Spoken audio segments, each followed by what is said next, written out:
میری ایک بار جنت البقیع کے گورکن سے ملاقات ہوئی.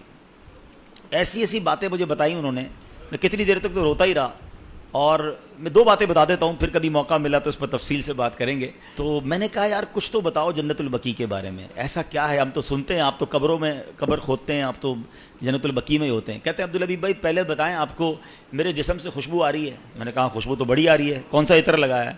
کہتے ہیں واللہ میں نے کوئی عطر نہیں لگایا, یہ بقیع کی خوشبو ہے, جنت البقیع کی مٹی کی خوشبو ہے.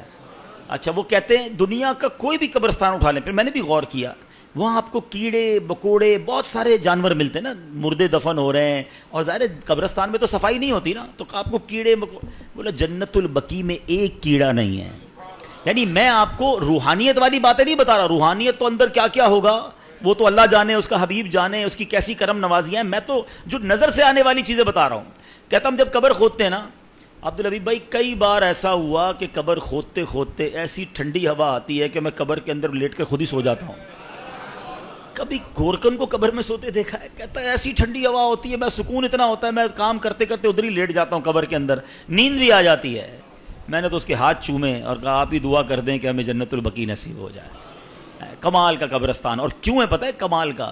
ایک تو اس قبرستان میں کم و بیش 10,000 صحابہ اکرام مدفون ہیں.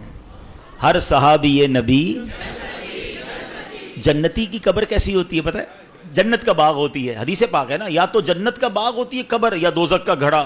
تو سارے صحابہ کی قبر تو ہو گئی جنت کا باغ.